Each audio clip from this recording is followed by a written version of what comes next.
SBI mutual ஃபண்டில் investment பண்ணுறதுக்கு நாம் எஸ்பிஐ இன்வெஸ்ட் ஈஸி ஆப் வந்து டவுன்லோட் பண்ணிக்கோங்க. இந்த ஆப்பில் உங்களோட பர்சனல் டீட்டெயில்ஸ் வந்து என்ட்ரு பண்ணி லாகின் பண்ணிக்கோங்க. இன்வெஸ்ட்மெண்ட் பண்ணுறதுக்கு இங்கே சர்ச் டேப்பில் நீங்கள் எந்த ஃபண்டில் இன்வெஸ்ட்மெண்ட் பண்ண போகிறீங்களோ அந்த நேம் வந்து என்ட்ரு பண்ணி செலக்ட் பண்ணிக்கோங்க. நான் வந்து இங்கே ஈக்விட்டி ஹைப்ரிட் ஃபண்டில் இன்வெஸ்ட்மெண்ட் பண்ண போகிறேன். அதை நான் என்ட்ரு பண்ணி செலக்ட் பண்ணிட்டேன். இதில் வந்து பார்த்திங்கன்னா ஸ்கீம் டீட்டெயில்ஸ் எல்லாமே இருக்கும். இந்த ஃபண்டு ஸ்டார்ட் பண்ணி 29 வருஷம் ஆகுது.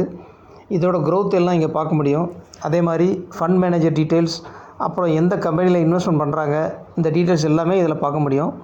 இந்த ஸ்கீமில் இன்வெஸ்ட்மெண்ட் பண்ணுறதுக்கு இன்வெஸ்ட் நவுன்னு இருக்கிற ஆப்ஷனில் வந்து கிளிக் பண்ணிக்கோங்க. அதே மாதிரி ரெகுலர் பிளானில் க்ரோத்துன்னு இருக்கிற ஆப்ஷன் மட்டும் தான் நீங்கள் செலக்ட் பண்ணணும். இன்வெஸ்ட் நவுவில் செலக்ட் பண்ணதுக்கு அப்புறம் அமௌண்ட் வந்து என்ட்ரு பண்ணிக்கோங்க. ஒன் டைம் இன்வெஸ்ட்மெண்ட் பண்ணுறவங்க லம்சமில் செலக்ட் பண்ணி அந்த அமௌண்ட் வந்து என்ட்ரு பண்ணிக்கோங்க. எஸ்ஐபி மந்த்லி இன்வெஸ்ட்மெண்ட் பண்ண போகிறீங்கன்னா ஸ்டார்ட் எஸ்ஐபியில் செலக்ட் பண்ணிக்கோங்க. நான் வந்து லம்சம் செலக்ட் பண்ணிட்டேன். 2000 ரூபா வந்து என்ட்ரு பண்ணிக்கிட்டேன்.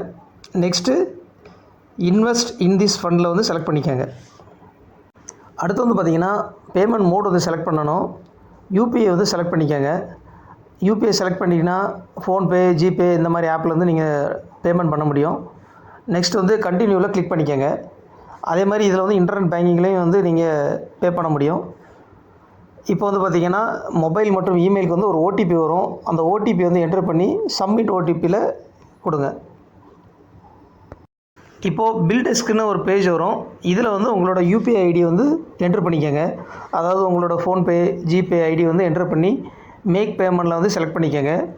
உங்களோட யூபிஐ ஐடி வந்து பார்த்திங்கன்னா உங்களோட ஃபோன்பே அல்லது ஜிபே ஆப்பில் வந்து இருக்கும். அதை வந்து பார்த்து கரெக்டாக என்ட்ரு பண்ணிக்கோங்க.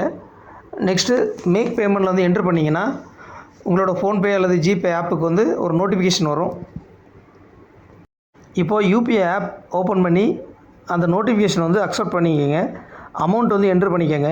நெக்ஸ்ட்டு உங்களோட எம்பின் என்ட்ரு பண்ணி பேமெண்ட் பண்ணிட்டீங்கன்னா எல்லா ப்ராசஸும் கம்ப்ளீட் ஆகிடும். அதே மாதிரி எஸ்பிஐலேருந்து ஒரு கன்ஃபர்மேஷன் மெசேஜும் வந்துடும். நெக்ஸ்ட் டே வந்து பார்த்திங்கன்னா இன்வெஸ்ட் ஈஸி ஆப் வந்து ஓப்பன் பண்ணி பாருங்கள். உங்களோட இன்வெஸ்ட்மெண்ட் ஸ்டேட்டஸ் வந்து பார்க்க முடியும். அதே மாதிரி உங்களோட இன்வெஸ்ட்மெண்ட் வந்து எவ்வளோ க்ரோத் ஆகிருக்குன்னு டெய்லியும் செக் பண்ண முடியும். அதே மாதிரி இன்வெஸ்ட்மெண்ட் பண்ண அமௌண்ட் வந்து எடுக்கிறதுக்கும் இந்த ஆப்பில் வந்து ஈஸியாக எடுக்கலாம். ஈஸியான ப்ராசஸ் தான் ஃப்ரெண்ட்ஸ்.